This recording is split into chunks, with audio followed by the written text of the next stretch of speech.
That's the entrance. They should come out of this one on the right under That the girl just came out that one way in. No, they'll come out. They'll come out here. Oh shit! I think walking away with those. You got the big one. FedEx. She didn't go through security. Is that what she was, FedEx?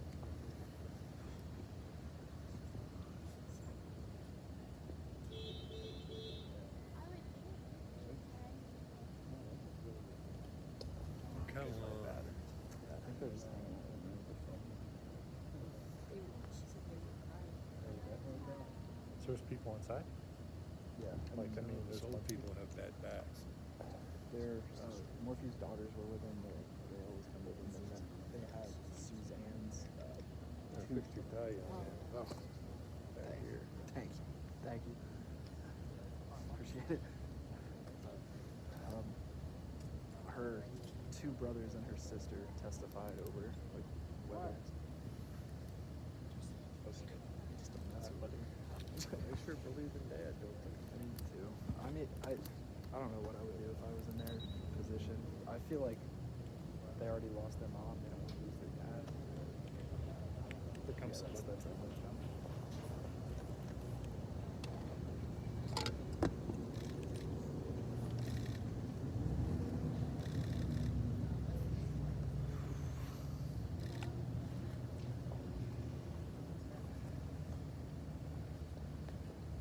That's what innocence looks like, right there. I'm going off of that. Okay. Barry, is there anything you want to say? Mallory, Macy? The killer's still out there.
Iris Eaton is expected to speak soon.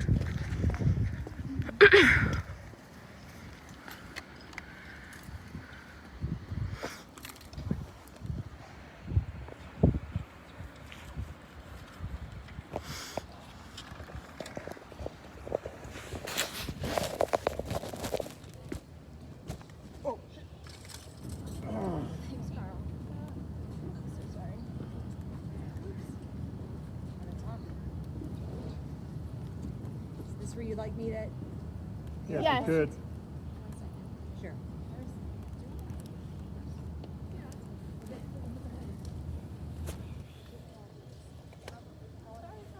Ow.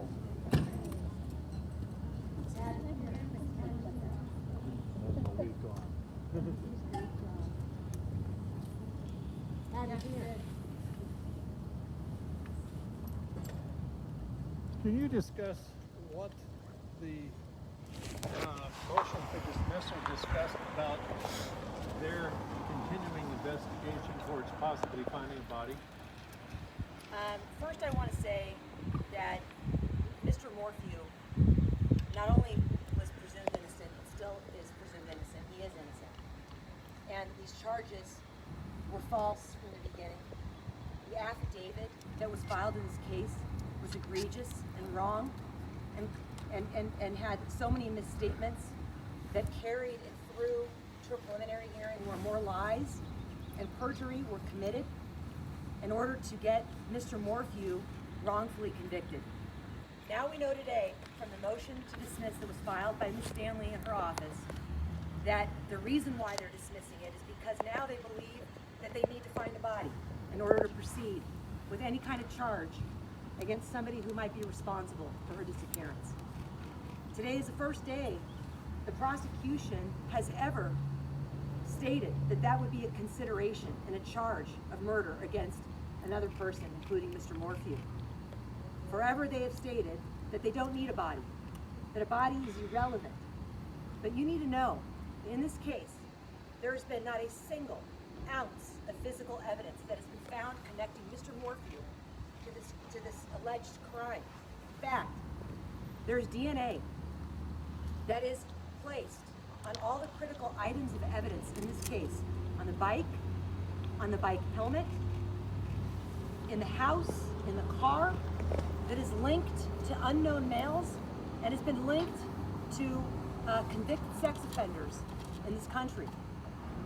And the prosecution has chosen not to follow those leads. Instead, they have done one thing, which is focused in on Mr. Morphew and ignored everything and every type of evidence that would seem to turn them away from Mr. Morphew. We were going to get Mr. Morphew acquitted rightly after a trial that we believed we were going to have. But all of a sudden now, today, in the face of the fact that they have committed so much misconduct, they decided to dismiss the case, claiming that there is a body that they're close to finding up in the mountains that are snow covered by nearby where Mr. Morphew's house was. We have not seen any indication in any of the discovery that we've been given, which has been terabytes and terabytes of information.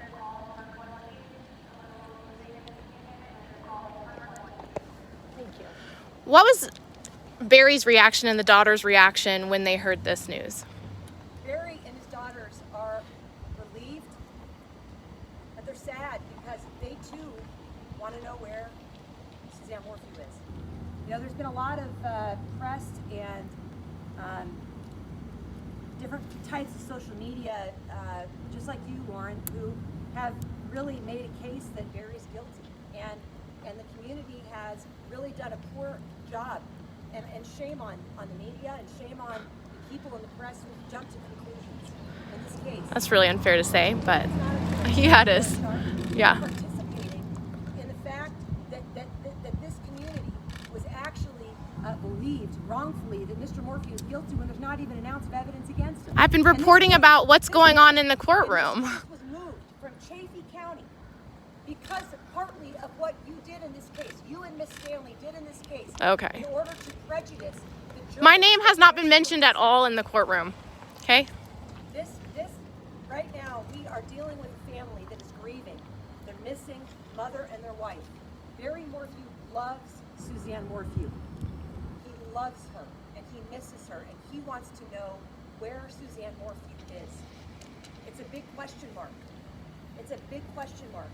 Definitely, there was not any evidence, even close to convicting him of murder of his wife. Instead, what their evidence is that she could have left and or she could have been abducted. And the evidence is way stronger for both of those possibilities than anything far from Mr. Morphew having the ability to murder his loving wife that he had for 30 years. Iris, are you disappointed that you don't get to see this through to a trial? I am. I believe that if we had had a trial, the community, the people who have been searching for Suzanne, the critics, the suspects, would have seen the truth. They would have seen the truth in this case that was starting to eke out as we were doing and filing different kinds of motions and having hearings in this case. And now we've lost that ability to present the truth. That's what the courtroom is for, the truth.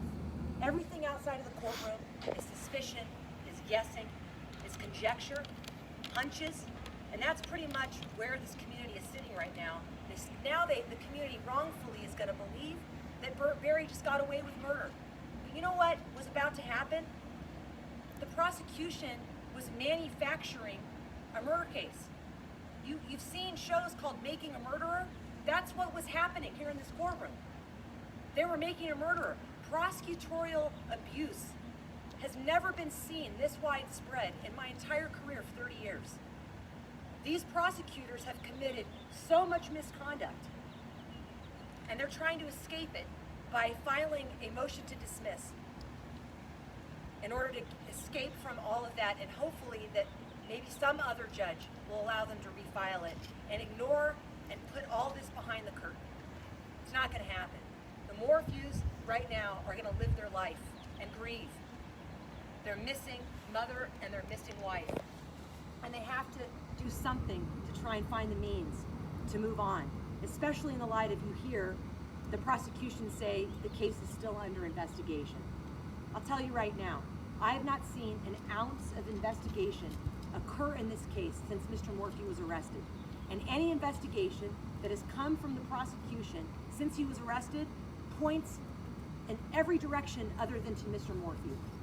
Every other direction. When CBI said that they called the sheriff, Sheriff Speasy, and said, stand down. You should not arrest. It's too early. It's premature. They knew what they were saying. They knew exactly what they were saying. It was premature because guess what? We're hearing it now 10 days before trial. No body, no evidence. And they locked Mr. Morphew up for 5 months in a jail cell. 5 months. Other people need to be locked up in a jail cell, and it's not Mr. Morphew. What do you and Mr. Morphew think happened to Suzanne? You know what? Because the investigation only pointed to the direction of Mr. Morphew, we don't know. Because law enforcement took absolutely zero steps to actually find out what happened to her. You know, searching Mr. Morphew's 5-mile radius of his residence turned out to be nothing. 70,000 hours, man-hours to try and find her. Can't find her. Well, maybe it would be a thought if law enforcement used all their rich resources and they actually looked elsewhere, looked for her being abandoned, follow these leads that they had from these CODIS matches of sex offenders that were involved in crimes in other states that were linked to the car that Miss Morphew owned and that was in her garage. Follow the leads, they didn't. They didn't follow the leads. Because this case was dismissed without prejudice like you didn't want to see happen today, how confident are you that they'll try to retry it? They're not going to recharge this case because they're not going to find a body that was linked to Mr. Morphew. But And the prosecution is saying right now in their motion, and I don't take much of their word to be true, actually, but if you take their word to be true, they're saying that they will not refile the case unless they find a body. I think they dismissed charges because they thought they were going to lose this trial. Yes, they absolutely dismissed this case at this point because they knew they were going to lose this trial, and Mr. Morphew was going to be acquitted and exonerated. you don't think that they would try to get those expert witnesses qualified back if they followed discovery rules and try to refile without a body? The expert witnesses would not make a difference in whether or not they were able to convict Mr. Morphew because their expert witnesses were not going to give them the evidence that Mr. Morphew was guilty. In fact, the opposite. Their expert witnesses were saying that this thing called the chipmunk map of him running around the house, not true. They were saying that the airplane mode, not true. Every single theory that the prosecution put forward in their affidavit in order to try and get a judge, and did get a judge, to put him behind bars for 5 months, not true. Their experts were not going to further any type of conviction, and in fact, their experts probably were going to help us get the acquittal fast and quick that we know that Mr. Morphew was going to get if we'd gotten to go to trial. And now that this has all been settled and the judge made his decision, where do you and the Morphews go from here?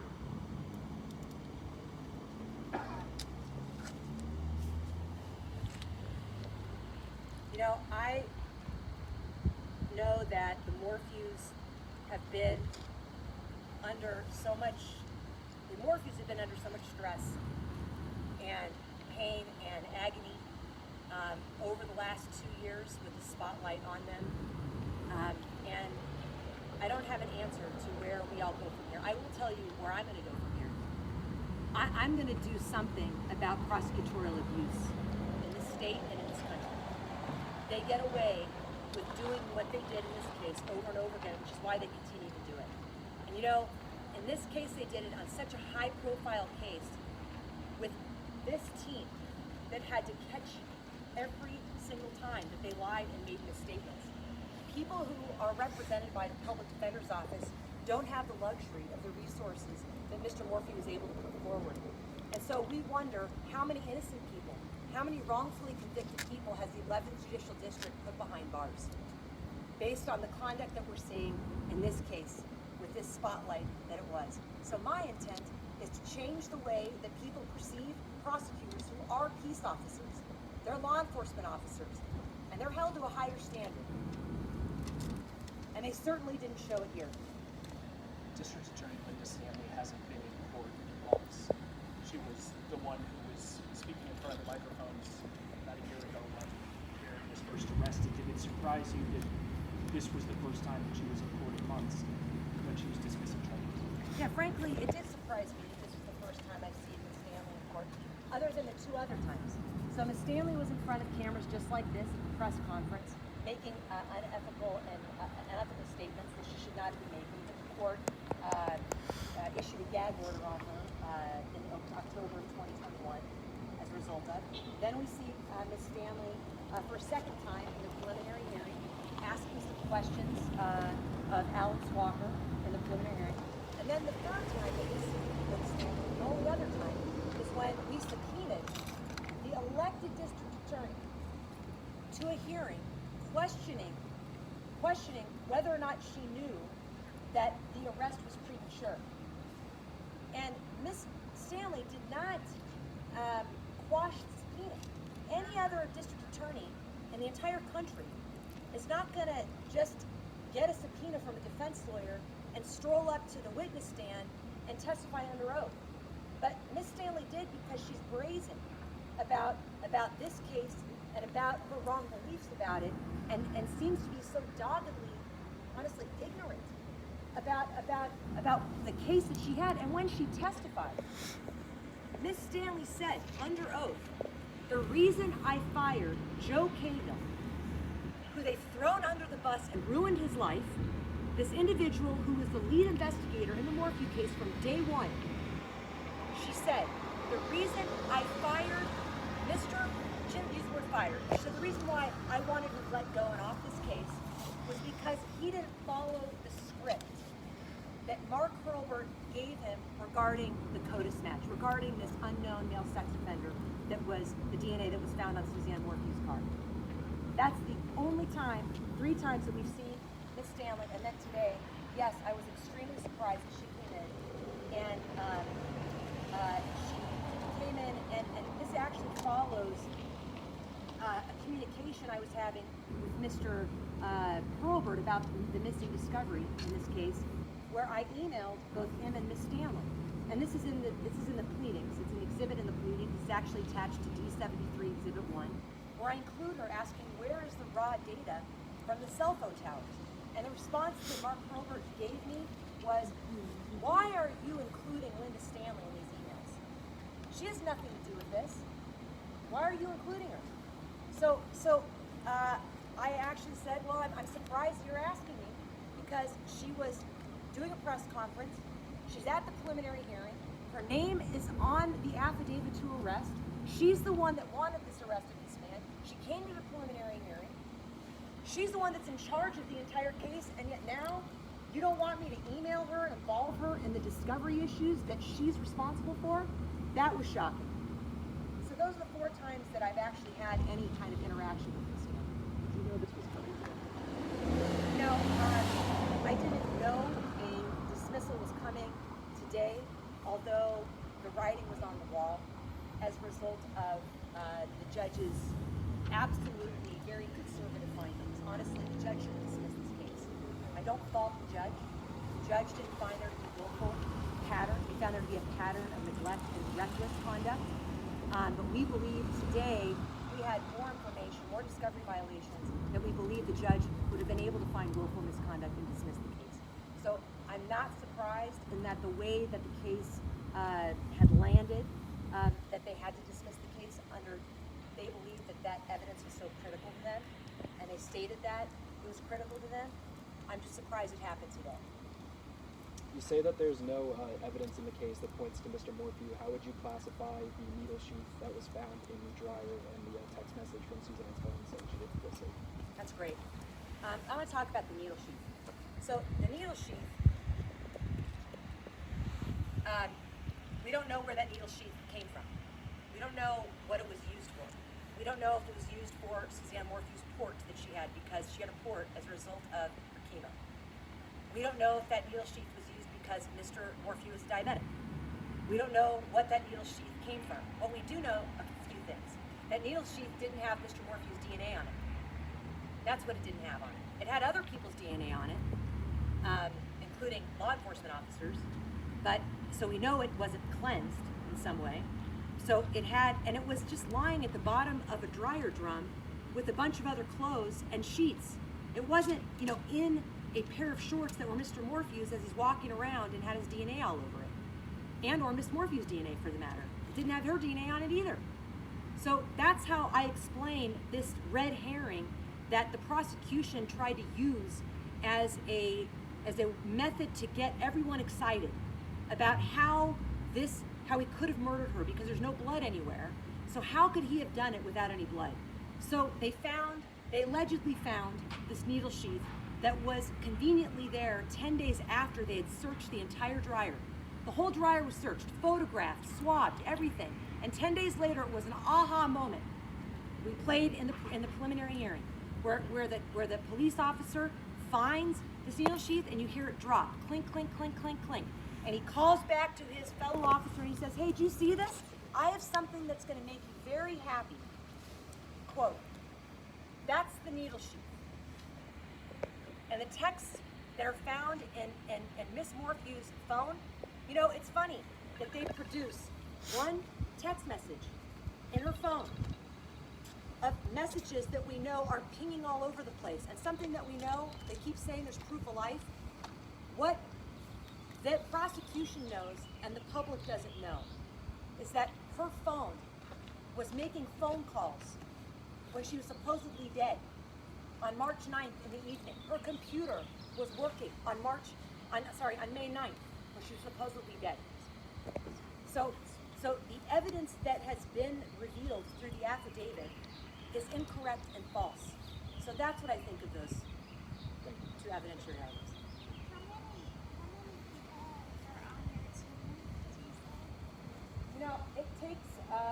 It takes really a lot of people to fight the government.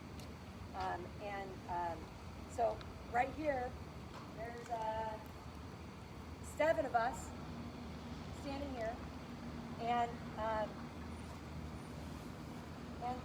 it's been, and there's more that just aren't standing here. There's more people that have been involved in cataloging discovery, indexing what we have, knowing what we don't have, and including the experts we've had to consult with to figure out really what the truth is. So it's been a massive effort, and if Mr. Morphew didn't have the resources, he could be wrongfully convicted, and that's a statement about our justice system. Is that prosecutors are so powerful, they wield such threat to our safety and peace and justice, and they abused it in this case. And who knows how many other people that don't have these resources they abuse. Thank you. Could we just have you say and spell your name really quick? Yes, my name is Iris Eton. It's spelled IRISEYTAN. Thank you.